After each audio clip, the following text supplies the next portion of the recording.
안녕하세요. 오늘은 나이브 베이즈로 클래시피케이션 문제를 다뤄보도록 하겠습니다. 금일의 목표는 나이브 베이즈로 아이리스 문제를 다뤄보는 것입니다. 우선 나이브 베이즈 위젯에 대해서 살펴본 후 나이브 베이즈 알고리즘 원리에 대해서 알아보도록 하겠습니다.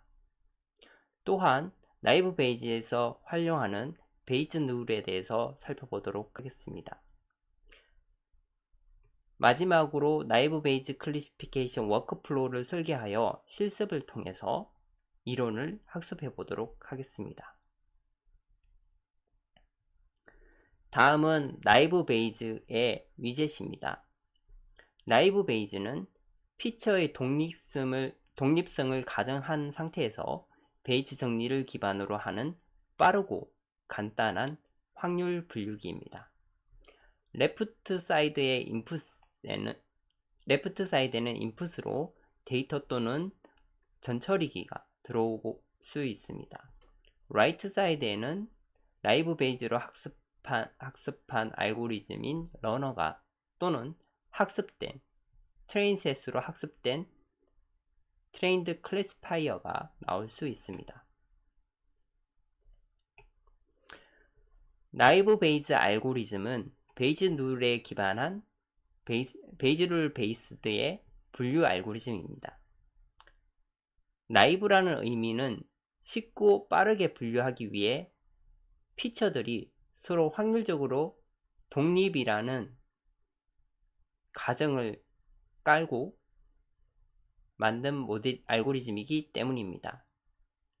다소 순진하고 억지스러운 가정이 들어가긴 하지만 굉장히 빠른 판단을 내릴 수 있어 유용하게 활용될 수 있습니다. 피처가 너무 많은 경우 이 피처들 간 연관관계를 모두 고려하게 되면 너무 복잡해지는 경향이 있을 수 있어 이를 단순화시켜 쉽고 빠르게 판단 내리고 싶을 때 많이 사용합니다. 예를 들어 스팸 메일 분류 또는 질병 진단 등에 활용될 수 있습니다. 하지만 분류 문제에만 적용할 수 있습니다. 회귀 문제에는 나이브 베이즈 알고리즘을 적용하지 않습니다. 다음은 베이즈 룰입니다. 베이즈 룰은 x가 기분되었을 때, 주어졌을 때 c의 확률을 알고 싶은 게 우리가 알고 싶은 것인데 얘는 포스테리어라고 해서 사후 확률입니다. 하지만 이를 알고자 하는 게 우리의 관심사항인데 주어진 것은 C의 확률과 C가 주어졌을 때 X의 확률을 사전 확률 그리고 X의 확률 에비던스 프라이어 날리지를 통해서 라이클리후드로 포스테리어 분포를 추측해 가는 방법이 베이즈 룰입니다. 즉 어떤 사건이 만들어 놓은 상황에서 그 사건이 일어난 후 앞으로 일어나게 될 다른 사건의 가능성을 구하는 것을 이야기합니다. 기존 사건들의 프라이어인 사전 확률을 알고 있다면 어떤 사건 이후에 각 원인들의 조건부 확률을 알 수 있다는 것입니다. 좀 더 이해를 돕기 위해서 샘플을 하나 가져왔습니다. 우리가 관심 사건은 병을 앓고 있다 또는 검사를 해봤더니 양성이다 는 것이 있습니다. 이 병을 앓고 있는 사람 중에서 검사했더니 양성으로 나온 사람의 확률이 0.9라고 했을 때 양성인 사람이 검사 결과 양성인 사람이 실제 병을 앓고 있는 확률은 얼마일까? 이게 우리의 관심사입니다. 이 부분이 포스테리어가 될 거고요. 만약 전체 인구 중 1% 정도가 병을 앓고 있다는 사실을 알고 있습니다. 그래서 이 부분이 프라이어가 됩니다. 병을 앓고 있는 확률 이게 1%로 0.01이 되겠습니다. 그러므로 무병일 확률인 반대로 무병일 확률은 1-0.01이 되어 0.99가 되겠습니다. 만약 음성 판정 정확도라고 해서 병에 걸리지 않은 사람이 실제로 테스트 결과 음성으로 나올 확률과 양성 판정 정확도인 병에 걸린 사람이 실제 테스트 결과 양성일 확률 라이클리후드가 같다고 했을 때, 마찬가지로 90%라고 했을 때 병에 걸린 사람이 양성일 확률, 테스트 결과 양성일 확률, 그리고 병에 걸리지 않은 사람이 양성일 확률이 병에 걸린 사람이 실제 테스트에서 양성일 확률이 0.9로 같다고 했을 때, 이렇게 가정을 했을 때 이렇게 0.9, 0.9라고 하면, 반대로 무병인 사람이 양성일 확률은 0.1이 됩니다.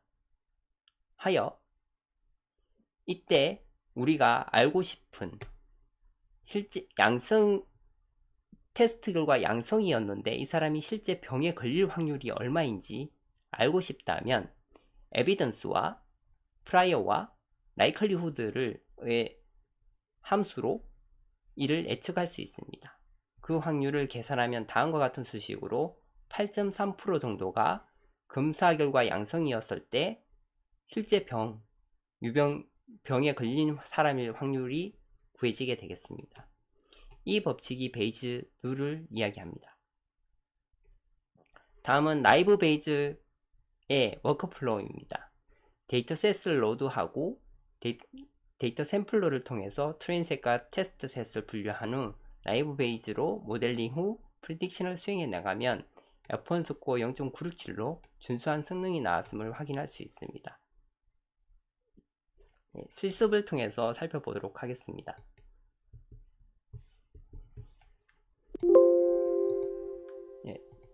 테스트셋에는 아이리스 데이터를 로드하도록 하겠습니다.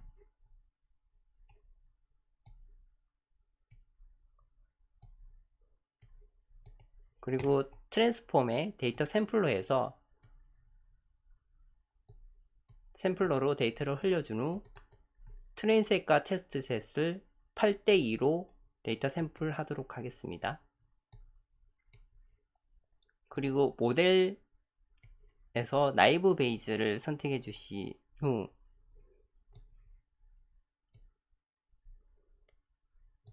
나이브 베이즈 모델로 트레인셋을 흘려보내 모델을 학습해 준 후 프리딕션 해주도록 하겠습니다. 그리고 데이터 샘플러에서 테스트셋 데이터를 흘려보내 프리딕션 해보도록 하겠습니다.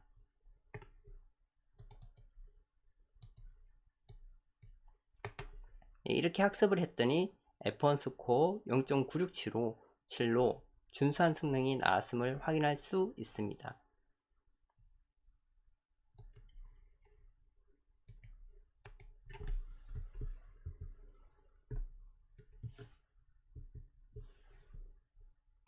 네, 요약하도록 하겠습니다. 금일은 나이브 베이즈 모델을 통해 아이리스 문제를 분류해보는 실습과 이론을 학습해 보았습니다. 또한 베이즈 룰의 원리에 대해서 예제를 통해서 쉽게 알아보는 시간을 가져보았습니다. 감사합니다.